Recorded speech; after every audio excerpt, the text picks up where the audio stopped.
Good afternoon. Let's continue our talk from yesterday, which is both a summary of not everything that was done until now, because as I said, we are now at a point that there is like far too much like both evidence and theories with varied amounts of supporting evidence that we can like summarize everything in like in one video, even if it's like 2 hours or 3 hours long. But I will try to reiterate or summarize just bits that are important for the purpose of the discussion of some new stuff that I haven't spoken about yet, and I want to do it now. Again, you understand that I do not hide anything from you, because it's not my it was never my style. I mean, I don't have like, I mean, I see myself as a servant of the Lord and not an intelligence person.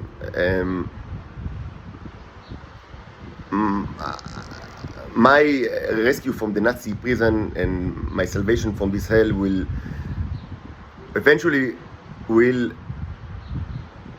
at least partly will be with the help of international forces that will understand my agenda and my views. And in order for that to happen, I need to articulate my agenda and my views. And I've understood it since like the beginning, since like 2019, that I didn't understand immediately how horrible, are the Israelis. This was like, it took me time to actually learn about like what's really going on and to actually suffer for them, and although the amount of torture was greatly like increased since 2019, but I immediately understood that I will never be free without international help, and if I want them to help me, I need to be as genuine as possible. And also, it's not my being like a liar and the deceitful scumbag, like all the people that are around me, it was never my style. It was never my style. Like even like in a pretty mundane situation, like in the workplace, like in high-tech companies, I think that everyone that work with me, and it's quite a bit of people, like in whatever company, I'm sure that whether they liked me or not, and some liked me, some didn't, and it's natural. I'm not like as I said, I think that if a person that everybody likes is like most certainly a douchebag.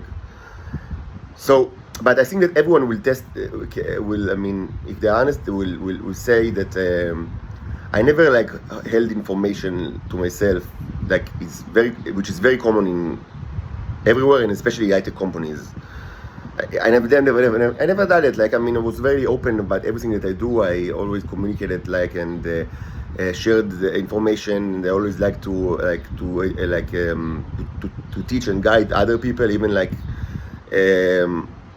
even like on the expense of advancing in my own projects. And also I've written like in wherever there was organizational Wikipedias. I've always contributed to it as much as I could. So. And I think that because it's not my character to be like to be a scumbag, like to be an intelligence person. And it's kind of like ironic. I try to limit myself now to speaking about science, because if I start like to, if I start to like to speak about the Israelis, I can. It's never ending, like the obscenities and like, but. It should be mentioned that there is a great irony, like despicable irony, in the way that the Israelis, they always want, like, presumably the intelligence of Israel always want to get information out of me, like all throughout my life, and they even orchestrate like huge operations, like again and again, that are meant to deceive me. So I will to tell them the truth about. Like presumably, like the aliens that sent me, like where they hide their ships, and like what's the key to their mothership and how you can destroy them, and I don't know, all sort of like probably, I mean, I guess, I mean, all sort of like, you know, juvenile ideas that are, I mean, that are that are expected from juvenile society, and this is a juvenile society. I mean, a cruel and cynical and pervert juvenile society, and this is, I mean, this is Hook. This is Hook, and of course, I mean, if they really wanted me to share the information that I have, I mean, the only thing that they needed to do is to stop torturing me, because my hobby is to share my information. Like it's one of my hobbies. Like my hobbies are I mean, reading, I mean, walking, hiking, and sharing information. It's practically what I do for fun. And the only thing that they needed to do is not torturing me. I mean, but they never did. But I mean, up to this day, they continue to torture, because they cannot not torturing you. It's, I mean, it's programmed in their, like, in their firmware that the subject, like the target, has to be tortured like forever. Even though, I mean, it was demonstrated that the torture doesn't give you any, like, information that is useful by you, and that, I mean, if you wanted useful information, you just, I mean, all you need to do is to stop the torture. But no, they cannot do it. That's this place. This is Israel. This is the hell. This is hell. So I would say that, I mean, it was, I always try to, I mean, and of course the issue with the nanobots is relatively still new. I mean, starting this January, I mean, the house arrest. As I said, I mean, approximately 2 or 2.5 years ago, I, like, had a preliminary, I mean, I just started, like, I mean, I bought a microscope, and I bought also, like, laboratory equipment, but it was very preliminary, and I didn't even see the neurons, like, or I didn't understand what I actually see, or, I mean, it was, like, really the most basic stuff that, I mean, me and my daughters, which were like 4 years old or 3 years old, I mean, we watched, like, you know, several, like, things that, I mean, come with, I mean, they arrived with this, like, prepared slide, and this was about it. But it still proved to be important, because, I mean, because now, I mean, when I'm in house arrest, I mean, and I have no money at all, it was very, I mean, it was crucial that I actually have this microscope. Currently it's in the closet, but, I mean, and like, that I at least have, like, you know, even the most basic, like, even the most basic experience is better than nothing. But my journey started way before this January. I mean, and I've spoken, like, a lot about life, and about Earth, and about the cherubs, about the Titans, about the why God is angry at you, and I learned a lot of stuff along the way. And some of the stuff is actually was proved to be very relevant for the issues with the nanobots, the neurons, because, as I say many times, I mean, most of my conceptualization is that I kind of, like, develop a language with starships, and it's still true, but and I understood, and it was actually exemplified very well in my art, in my painting. I started painting about a year and a half ago, and with acrylic and oil on canvases. And actually, I can't do it now because I have no place to do it, but I really miss it because I really like it. And I still have, I mean, several dozens of paintings that I would like to sell someday, but I'm in Nazi prison. But, I mean, what you can be, and of course, the painting, I mean, the subjects, I mean, the subject matter was, I mean, both, like, things that, I mean, that are interesting me. Like, I mean, there are quite a bit of, like, I mean, paintings of like voluptuous women, I mean, in seductive, like, poses that, I mean, basically it doesn't require much explanation, because it was maybe the most ancient subject matter of any painter since forever. So yeah, I mean, yes, it was like that, but a lot of, like, things, many other things that were quickly like overtaken by, like, the agenda, even to my dismay. And I spoke about it quite a bit, that I find myself, like, a political artist to an extent that I actually kind of, like, I resented it in a bit. I mean I decide what I paint, but I felt compulsed to deal with subjects that are part of, like, my mission in Earth, and, like, my circumstances, like, again, the starships, and all sorts of the labyrinths things like that. Of course, the subjugation of the Titans, the asteroids, of course, the moonshots, which are very important,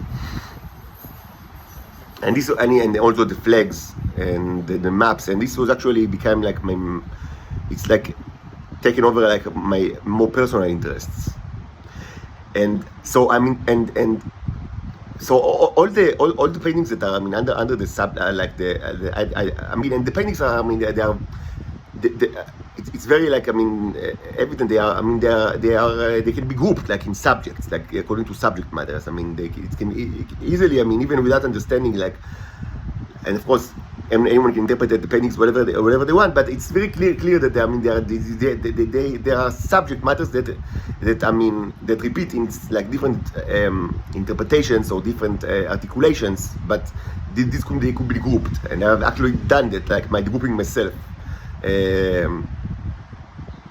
several times, and this was demonstrated both by like metadata, which is kind of like extra painting that I've done on the other side of the canvas, and also in videos that documented the grouping. But so one of the groups is what I call Titanomachy, like the war of the Titans and the Olympics, and this deals with starships, but it's very evident, and it was clear to me, just from the beginning, that it can also be interpreted as something that happens in the microscopic level. And like I oil paintings and acrylic paintings. I started with acrylics, then I switched to both acrylic and oil, and then to mostly oil. And because never mind, it's like artistic reasons or personal reasons, but these kind of paintings it takes time to paint. It's done with layers, and like even if it doesn't look like very complicated, the way that I do it and the way that many people like paint with oil is that they do it slowly and like over time and with layers. It's kind of like, it's pretty standard, and it's also how I do it. So it takes time. So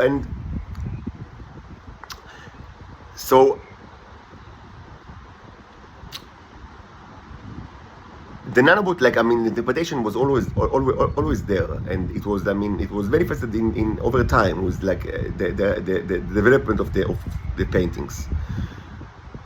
And when I started to actually like this scientific journey this January, one of the first things that amazed me is that that these nanobots actually not only they look like many depiction of the starships, but they actually many times they behave like, or they pose themselves in formations that were actually presented in the paintings.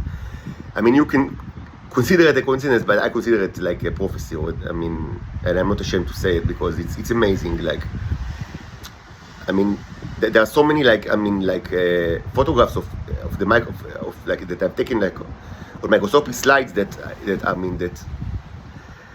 you can say that I search for similarity because like I'm kind of like biased towards finding similarity, but many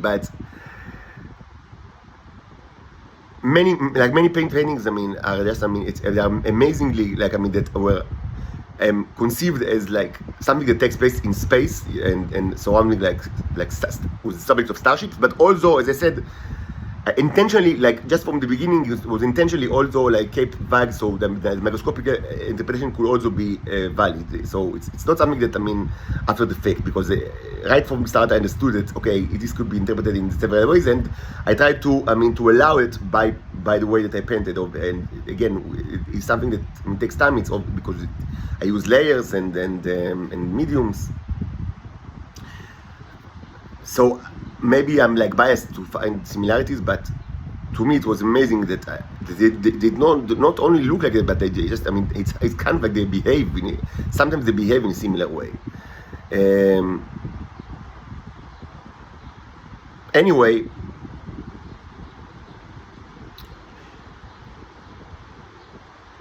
I do not speak about everything that like I discover or which is in my mind, because it will just be clutter, too much information. Already I post quite a bit of information, like I published quite a bit of videos, and in order to I try to not just speak about everything, and that's why sometimes I just keep saying to myself, not because like it's a secret, but just I don't want to speak about like theories that are completely. In any case, I speak about theories that are very, very like out of this world and like outside of boundaries of science, and they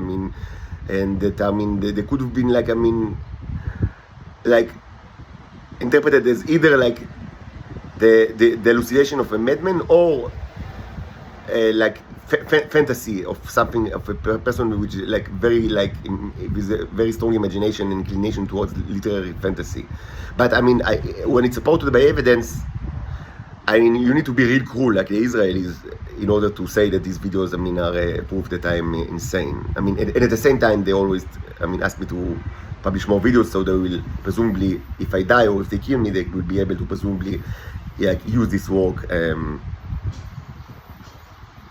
and at the same time they say that I'm insane and these videos are a proof of it. But you need to be really, really cruel like the Israelis in order to have this kind of position. But at that point we are not surprised by anything that they do, because there is no like limit to their cruelty. I should just say that I don't think that they will be able to actually I'm certain they will not, and I've spoken about it like a while ago, and I don't want to reiterate, but there are very good reasons to, and it was clear to me like just from the start that there are very good reasons to think that without me you cannot control the nanobots, and even I cannot control them perfectly. Even if I knew how, even if we had perfect communication, and it's far from that, it's more complicated because they are a civilization of their own, and I'm 100% certain that you cannot do it yourself. But I've spoken about it not long ago, and I don't want to repeat myself. There are many reasons to believe that they need me in order to operate, and they will not do it without me. Be that as it may, I must say I don't really understand how exactly, what's my exact place in the work of the Neos. This is related to what I spoke about yesterday about communication between containers, and this is also, it's true to myself as the main container. There is a communication between the neurons in my body and the neurons inside various containers, but I cannot formulate it currently. I've tried to do it in the past, actually, even before I knew I started the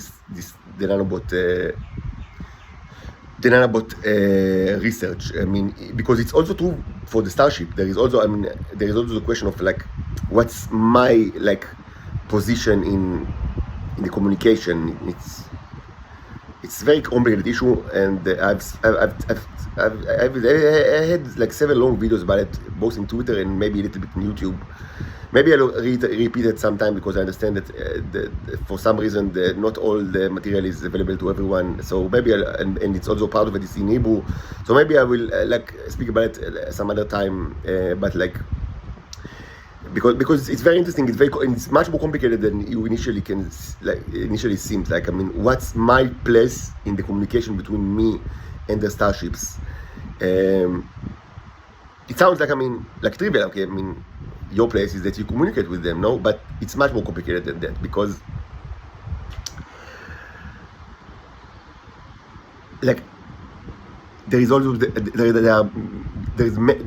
the message, and there is the message exists.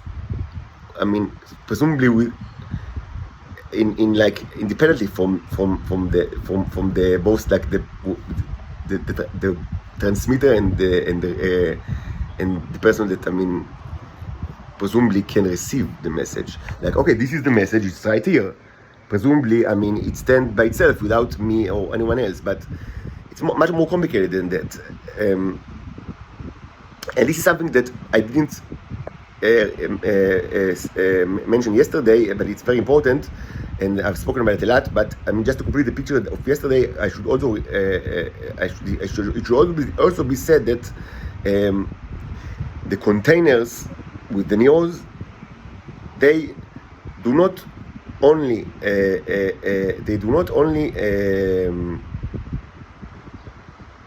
they are not only used in order to create stuff or modify stuff, which I mean inside the containers, but they are also used to communicate with other entities, and the entities are neos that are located outside the containers, and also the starships that can also, I mean, it could be said that they are also neos, but this is an open question. It's not really important, but I mean, so the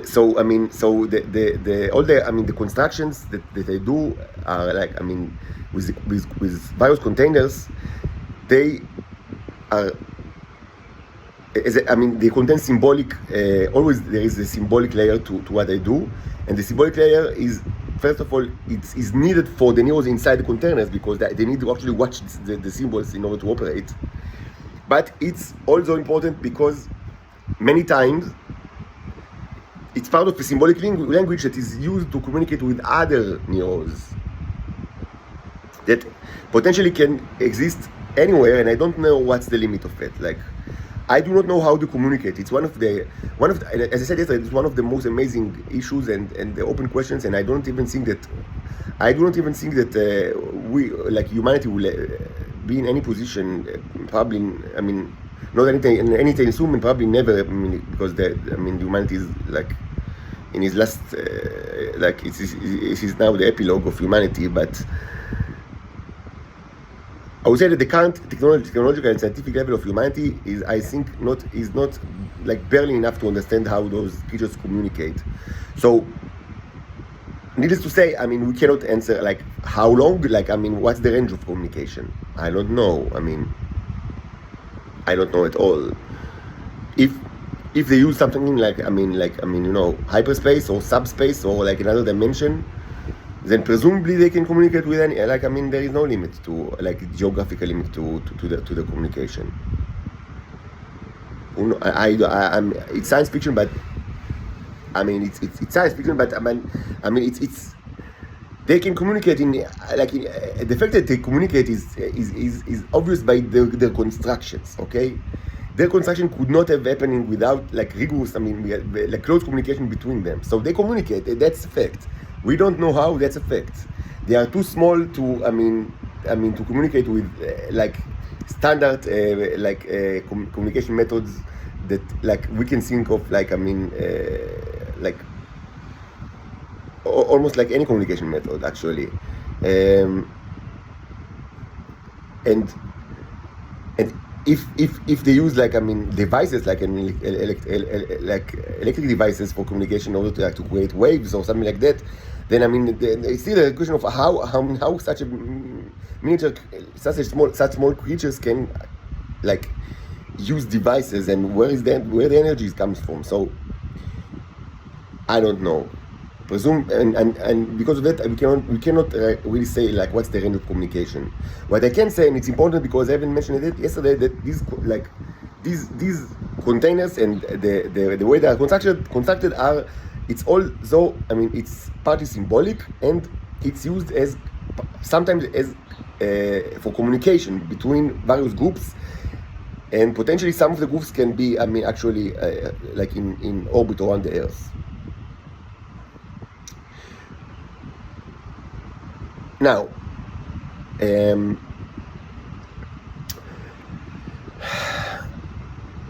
so as I said, I'm not an intelligence person. I sometimes I just, I do not speak about everything. It is on my mind because I let it, like, just stay there to cook. And to get more information, because I don't want to just bombard, like, my listeners with any kind of, like, any theory, crazy as it is, that it comes into my mind. And I would say, and again, that the issue of communication between containers is in most, like, in the most drastic way manifested with my own position. Like, what is my position? Like, I'm not only the one that actually, like, constructed this construction, but because presumably, another person could have done it. But there is also, I am also relevant, like, right here, right now. Like, my presence is and perhaps my intentionality, and perhaps things that I do or things that I like watch, like what I do on a batch can have effect on like the behavior on the neurons. And I admit that I have many theories of like not how it works, because I have it's outside the boundaries of like whatever I can understand. But I mean, I try to understand like in practice, like what happens, like to formulate, I mean, the behavior, even not even not understand how it happens, but what actually happens. And I have several theories on the matter, and I actually spoken about it in the past, and I have more theories, but they are just theories. I mean, alien theories, and none of them. I don't have any strong theory on the matter. I still need to investigate it, and it's not super important for me because I mean, I'm an house arrest, and like, I mean, always in this room, and like, they're always around me. I mean, this might be more like, I mean, important if like, I mean, I was like, if I was like an industrial magnet with with factories all around the world, or maybe in a low Earth orbit, and like, I mean, and with huge like manufacturing processes that I mean that rely on the neurons. So maybe in such a reality, it was important to understand like what's my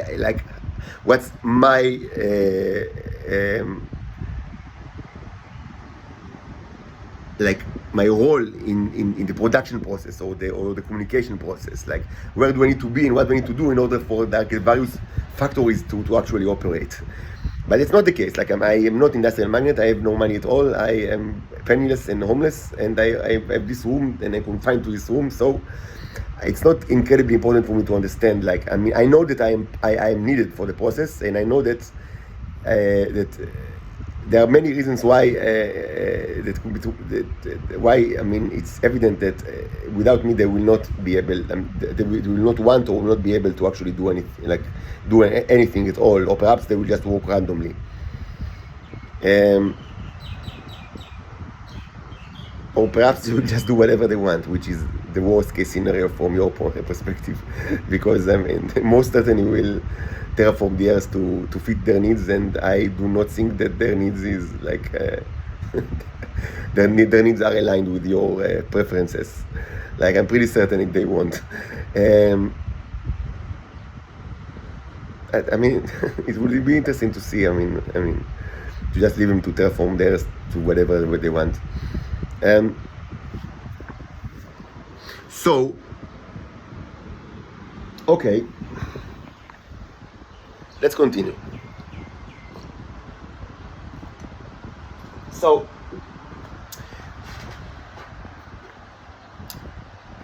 I've discovered that they can do work on this various containers, and that I can communicate with them, and that they use matter and energy, and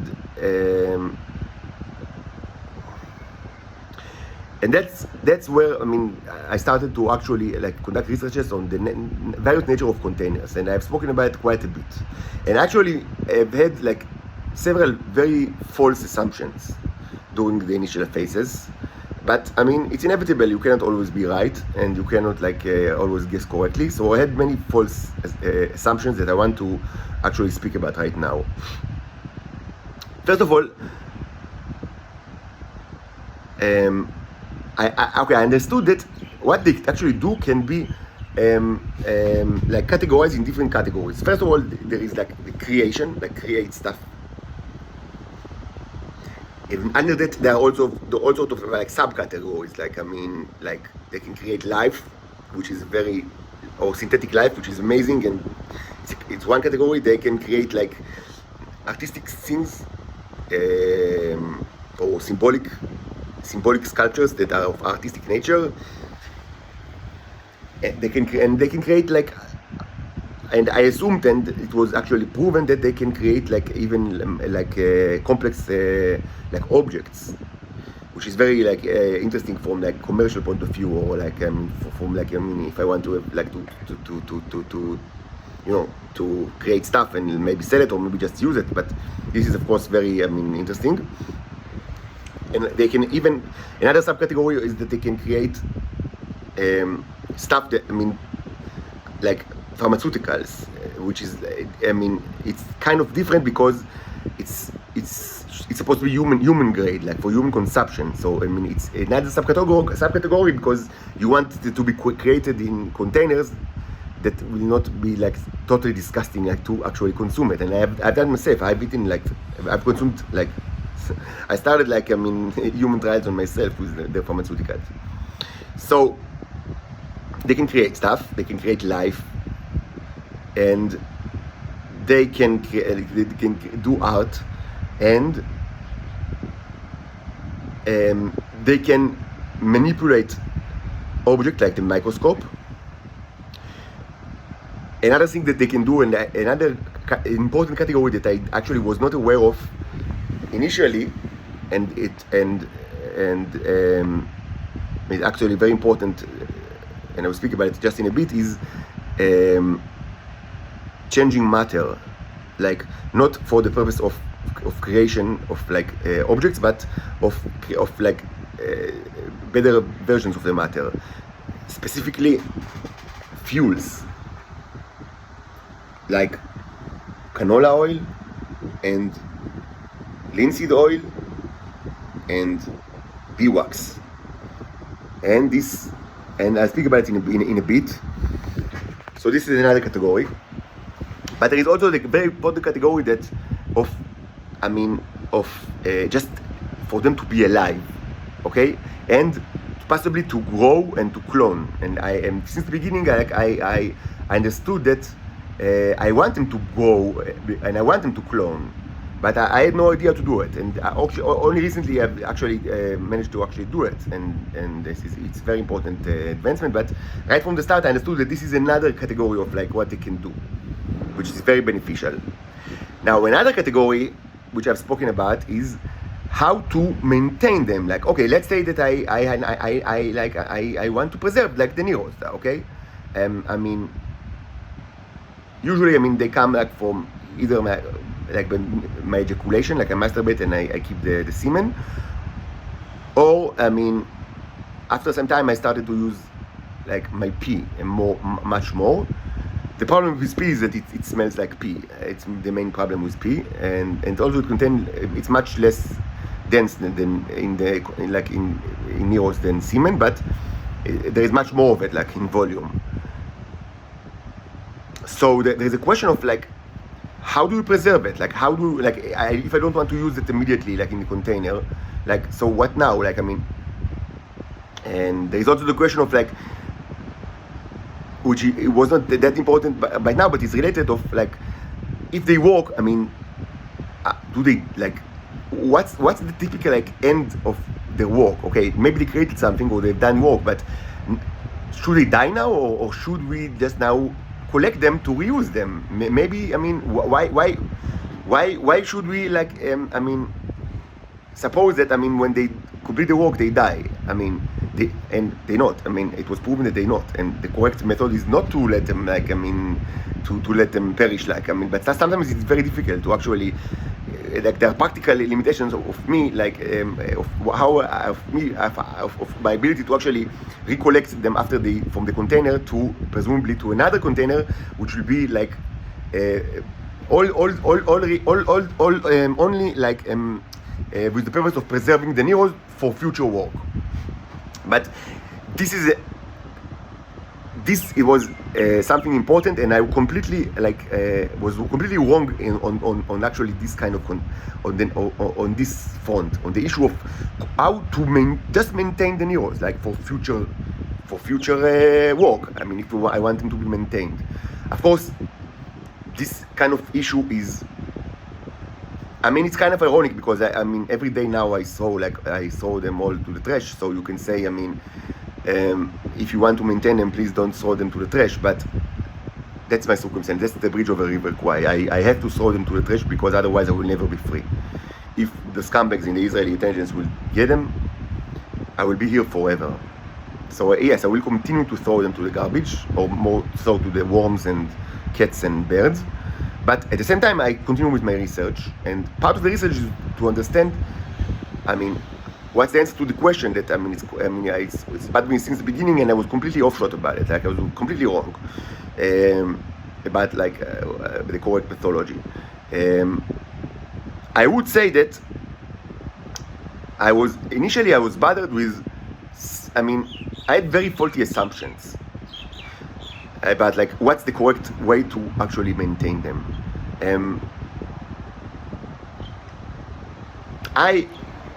First of all, I was bothered with two issues that are not, in hindsight, they are not that significant.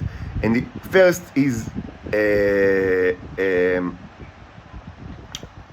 the existence of biological life forms. So I saw that it's it's imperative that there will not be they will be kept like in very in sanitary a container and sanitary medium, because I understood that part of what you do is to fight those scumbags, and that they can die in the process. They are not immune robots. They come in all sorts of sizes, and also biological monsters come in all sorts of sizes. So it's a fight. It's if the monster is strong enough, then the robot, it's King Kong against Mechzilla, and sometimes Mechzilla wins and sometimes King Kong wins. So another concern was that I didn't want them to work. I wanted them to be idle. I didn't want them to spend to spend energy or to spend matter by just constructing stuff, and especially I didn't want them to create life forms because even I find it quite disgusting actually. I'm not terrified by the idea that this life form will take control over the earth, and I'm actually in some way I support this political project, I must say. But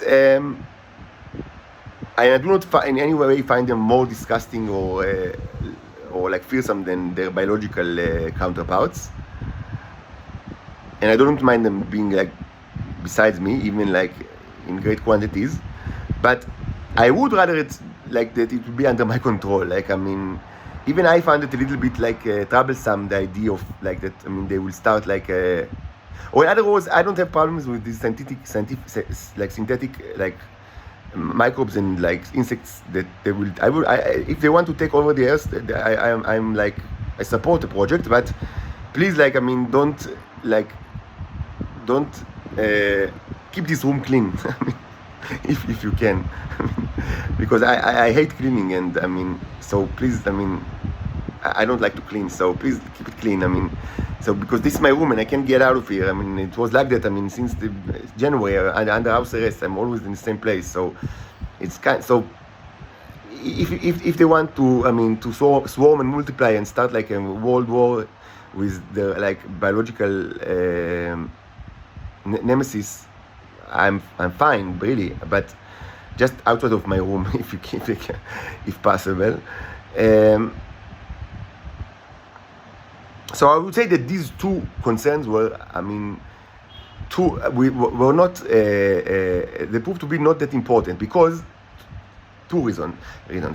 First of all, regarding the existence of biological life forms, it's not that big of a deal if actually there are some germs in the or micro or viruses in the container, because they just deal with it. They just kill them and eat them, and presumably it's even beneficial. It could be even beneficial. It was certainly beneficial in specific circumstances that were actually recorded and documented very well in the case of the small flies. And I'm almost certain that what we've seen there on those, it's still open to interpretation. It's greatly related to the concept, to the issue of the yellow pools that, as I said yesterday, it's still an open object. But I am almost certain that, and this is the only theory on the matter that was not falsified and was actually strengthened by several experiments that I've conducted very recently, in this room, that if there is some, if there is some level of some level of microbes and germs and biological germs and viruses, then they eat the bastards and they are fine with it. And they're not only they're fine with it, it gives them they actually harness the energy, and they do great, very nice things. I mean, one of the most the greatest works of art that I've seen by the Neros that were conducted on these specific slides, where they feasted on all sorts of biological scumbags. So it's not that big of a deal. I mean, too much is not. It's problematic, but I don't need to keep the containers totally sanitary, even if it's container that its purpose is just to store the Neros for long-term storage. So what? I mean, they shouldn't be afraid of a little bit of germs and viruses. They will kill them, maybe they will eat them, and they will be fine. It's not something that I should be terribly afraid of. And the issue of creating life, okay. So, and the other concern was that I don't want him to work in idle mode, and I don't want him to create life. So yes, it's quite disgusting. I mean, I don't want him to create life without me controlling the process, and it happened what you see now in the speaker. It wasn't the first time. It actually happened several times that I left experiment for a week or 2 weeks, and because some experiments require a lot of time. I mean, they work without electricity. They work slowly, and what I mostly did until now was without electricity. I mean, I've done a lot with electricity, but I've done a ton of experiments, ton of small containers all around my mother's house, and even here that are not connected to electrolysis, and they also work in these containers, and you can also see magnificent stuff in these containers. But it's totally unpredictable, and it takes much longer. But eventually you see stuff. So it wasn't the first time that I opened the container after a week and I saw, we have a worm, and it's actually moving or not moving or whatever, or sleeping, and I would admit that it's not the best. I have no way. If they want, please go ahead, take control over the earth, but please keep my room clean. So I would prefer that worms will not start to pop all over the place, okay? But this could be actually handled very, by storing, by blocking light, so without light they cannot see. Without light they will not start life. They need a certain amount of light in order to do this thing. Even not much, but some light is needed. And also the best way to prevent the creation of worms is not to put huge worm-like symbols on top of the, I've done here in this speaker, that on top of the container, on top of the magnet, there were swirling cables that look just like huge worms, which is the symbol of worms. So so it's not that difficult if you just pay a little bit of attention to prevent the creation of relatively big life forms. And I'm not entirely and regarding them not wasting energy, it's not that big of a deal because they don't die. They do whatever they want, and sometimes they do all sort of stuff that look redundant, but it shouldn't be a concern of mine. My main concern should be in this content to keep them alive, so they will not die.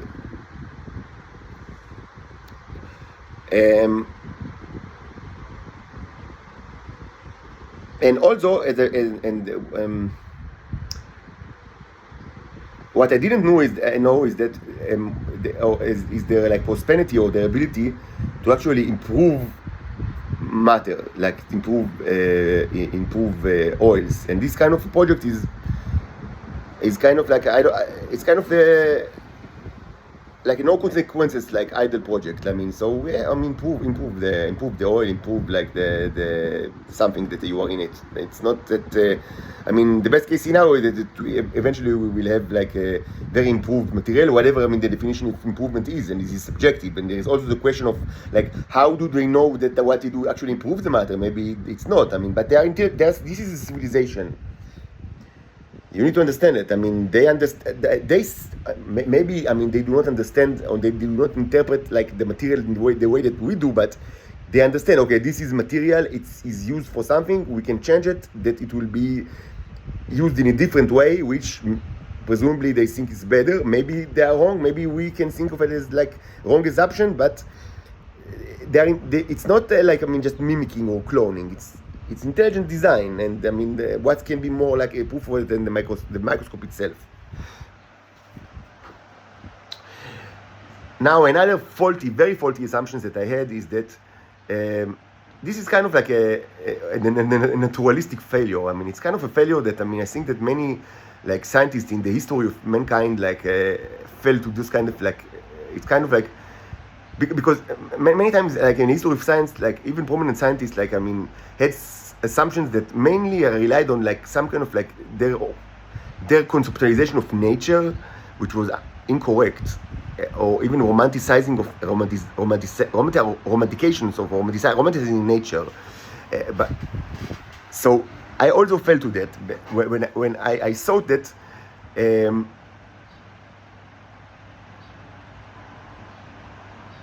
Just a minute. I should add that my fear of biological life form,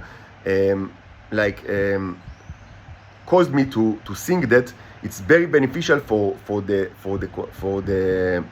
nears to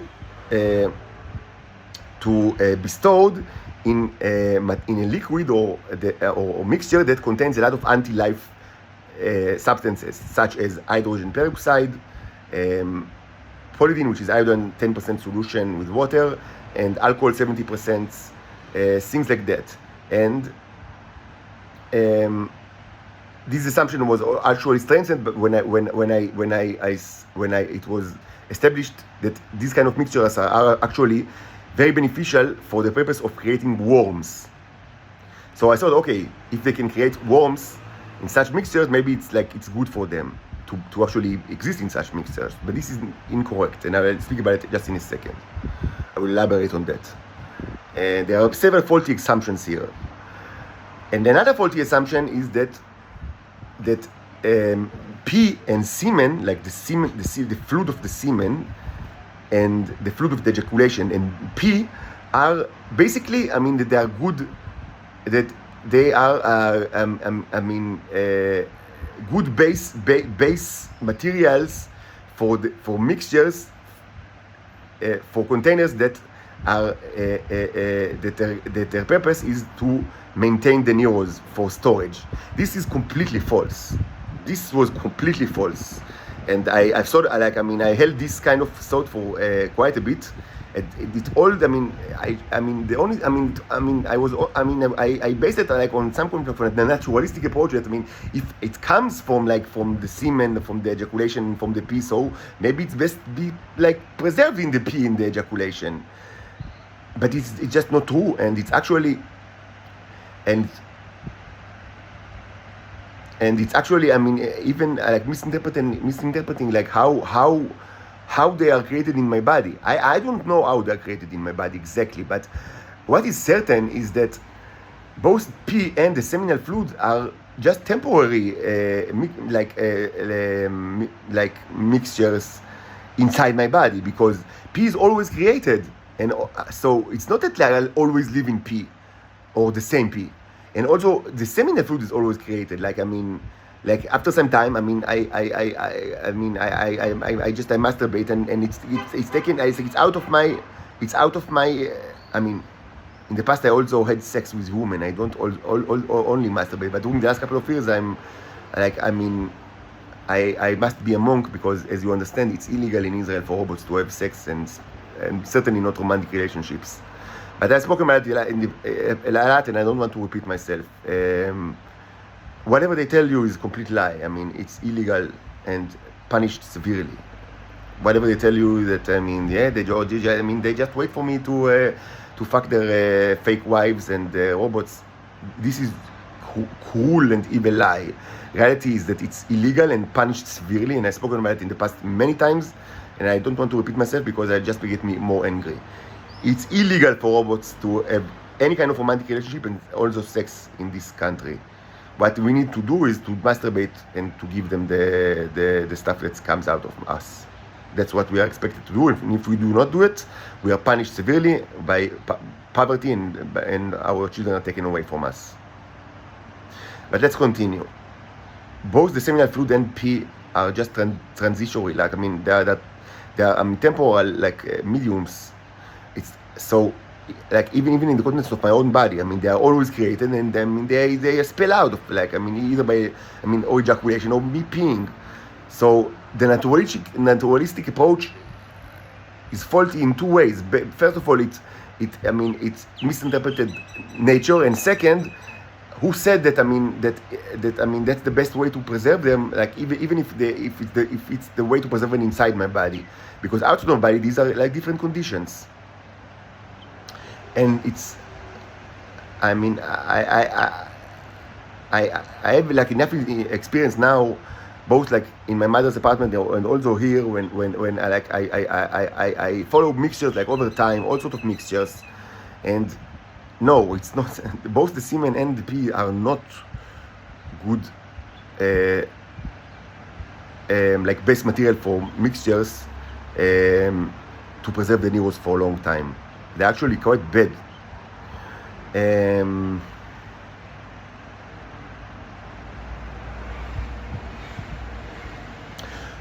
TLDR,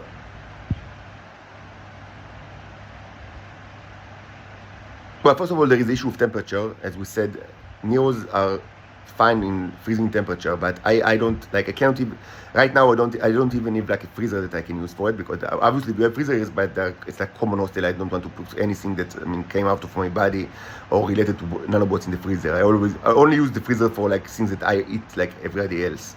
So I can't do much regarding freezing temperature, but TLDR, oil. Neurons are preserved in oil. Now, what exactly is oil? I would say that they preserve pretty well in Silan, actually, which is not oil at all. Silan is made 100% of, like, the Silan that I consume. I mean, there are different types that you can buy in the market, but the one that I like and I consume is always 100% made out of dates, like without anything else, just date extract. And this is not oil; it's mostly carbon and perhaps a little bit of oil, but like I don't know what's like. I mean, probably it's mostly carbohydrates. 0% oil, actually. 76% carbohydrates and 64% sugar. So they are preserved pretty well in that as well, as we've seen here that they didn't die, even though it was not airtight at all, and it was actually even, I mean, it's pretty open, like, I mean, and it was, this mixture was almost only like made of Silan, and they actually lived enough to create worms. But that was also misleading, because the fact that they can create like stuff in it doesn't mean that they can live long in these kind of mixtures. And that was something that, I mean, greatly, I mean, misguided me, because yes, the solution of polydyne, hydrogen peroxide, alcohol, and my pee with semen is great for the creation of specifically worms, but it's not great at all for the preservation of neurons, and it's not great for the creation of other stuff. But let's deal with creation, like, just in a bit. I want to to close the issue of preservation.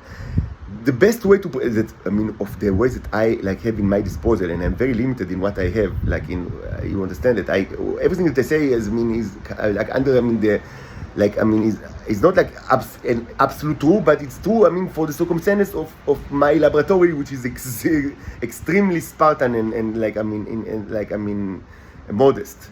But of the material that are in my disposal, it was demonstrated again and again that oils like canola oil and also linseed oil and like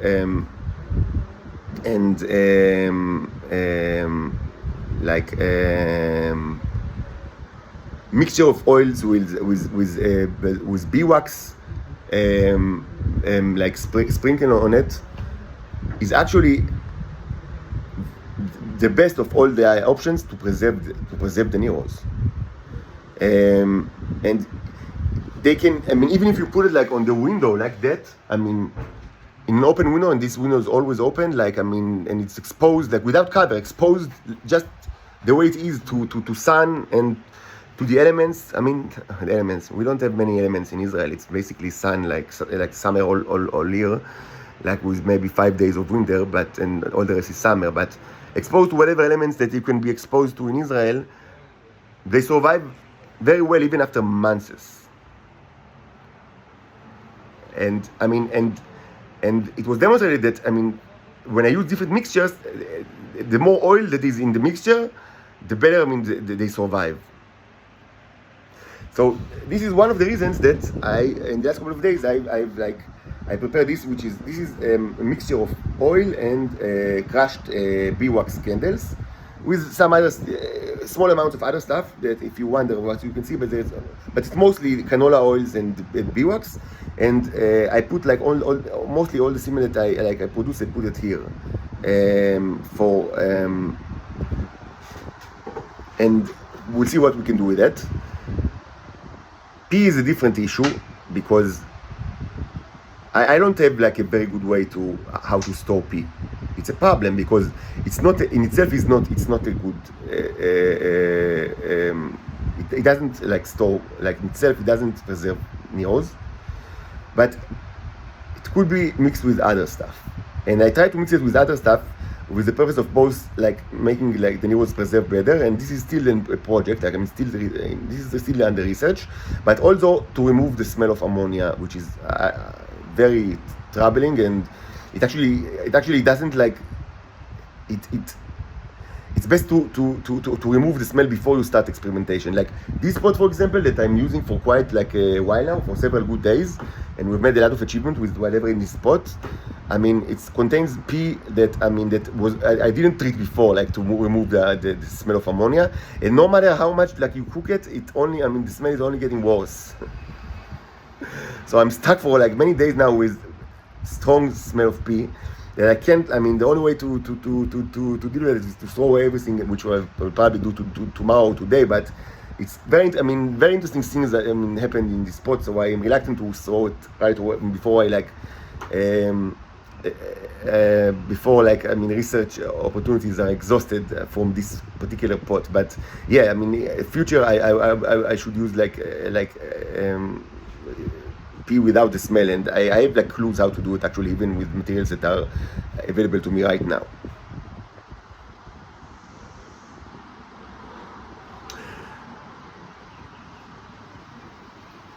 But okay, this is, I mean, there's a great, I mean,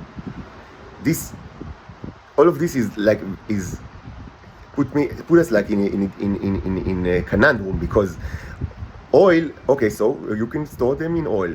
But first of all, but I mean, oil is problematic because there is a question of how do we use it, because oil is extremely non-conductive, and I use most of my research with regards to energy is taking place around electrolysis, and oil is very, not a good medium at all for electrolysis.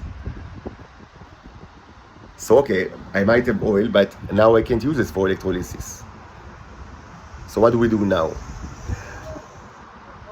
So it's actually more complicated than that, because it's not entirely true. I mean, what I've said now is not entirely accurate, but I will elaborate. This video is now hour long, so I will prepare another video because things are actually even getting more complicated, and I want to address this issue more probably, more like in a elaborated way.